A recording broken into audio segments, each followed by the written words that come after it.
Paper कैसे attempt करें, ये बच्चों को बहुत बड़ी समस्या है कि सर किस सब्जेक्ट को पहले करें, किस सब्जेक्ट को कितना समय दें, ये अपने आप में बच्चों की प्रॉब्लम बनी हुई है। तो बच्चों देखिए, जैसे आपके पेपर में चीजें आएंगी, जीएस आएगी, हिंदी आएगी और रीजनिंग आएगी और मैथ्स आएगा, ठीक है, यही तो चीजें आनी है। तो अब आप एक काम करें, अब बच्चों मैं आपको ये कहने लगूं कि भैया ये पहले करो वो पहले करो, ये नहीं है कि इस क्रम में आएगा पेपर। हो सकता है पहले रीजनिंग आए, हो सकता है पहले मैथ्स आए, हो सकता है पहले हिंदी आए, उससे मत दिक्कत लो आप, ठीक है, कुछ भी आ सकता है पहले, वो अभी नहीं पता।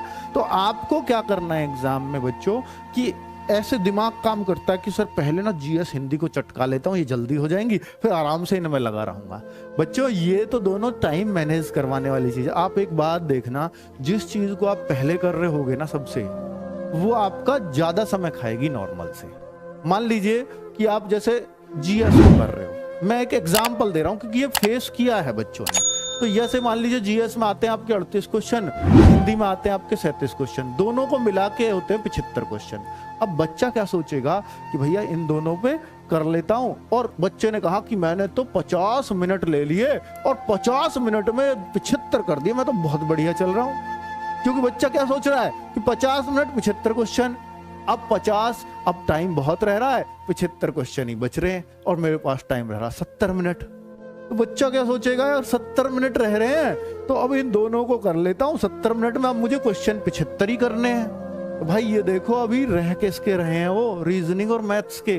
तो इस तरह की स्ट्रेटजी ना अपनाएं और ऐसे खुश ना हो कि आपने तीर नहीं मारा जीएस और हिंदी को करके, इसको तो सभी कर लेते हैं इतनी देर में नहीं, बहुत कम देर में।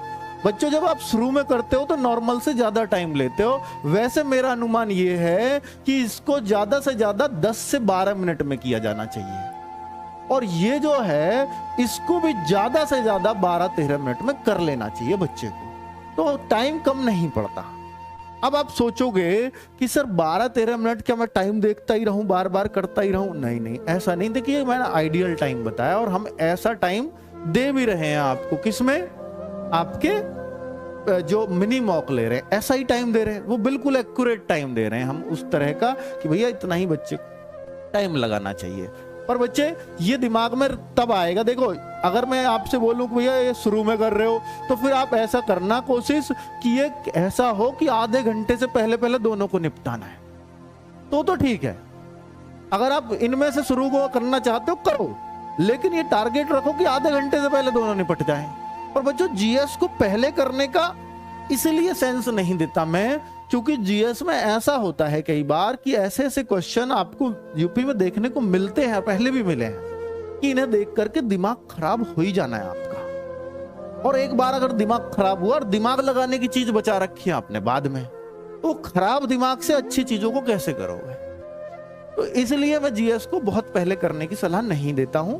मैं ऐसा कह सकता हूं कि आप चाहे तो पहले हिंदी कर लो, उसके बाद आप मैथ या रीजनिंग में से किसी एक सब्जेक्ट को ले लो।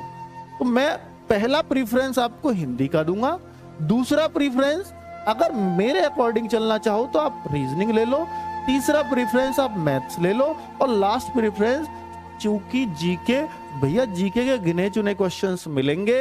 अब लास्ट में आपको भगदड़ में भी करनी पड़ी तो आपको मान लीजिए 10 ही मिनट रह रहे हैं आपके, तो भगदड़ में ये होगा कि मैं अपने जरूरी क्वेश्चंस को पढ़ लूंगा जो जो मुझसे आते होंगे, बाकी इनमें दिमाग तो लगाना नहीं है, जो याद होगा वो तब भी सही हो जाएगा, ठीक है।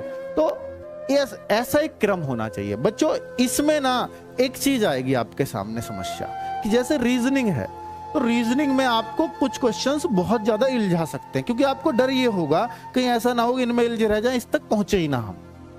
तो उसके लिए आप एक चीज अपनाओ कभी भी कि भाई आपका ऑफलाइन पेपर होने जा रहा है, तो आप उस क्वेश्चन पेपर पे गोला करो, उस क्वेश्चन पे जो आपको दिखने में ही लंबा लगे, जो आपको लगे कि ये समय लेगा, तो आप उसको पढ़ने का प्रयास ही मत करो, ये सबसे बेस्ट रहेगा। आपको खुद लग रहा है कि यार मेरा समय ज्यादा लगेगा इसमें, मैं कर तो लूंगा, तो आप उसको गोल कर दो, बिल्कुल कर दो, ताकि वो पेपर का पेज पलटे तो दिख जाए गोल है, जब लास्ट में समय बचे गोल वालों को एक बार दोबारा देखना है, घूमना है मुझे, ठीक है।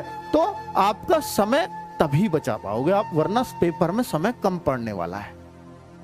अगर आप ये सोचो कि नहीं मैं एक बार में ये करना चाहूंगा कि जो होगा एक बार में ही होगा, नहीं तो फिर नहीं आना मुझे दोबारा, तो भाई आप ना बहुत समय लगा जाओगे किसी किसी प्रश्न पे, तो फिर आप फंस जाओगे पेपर में। ठीक है, तो इस चीज का विशेष ध्यान रखना।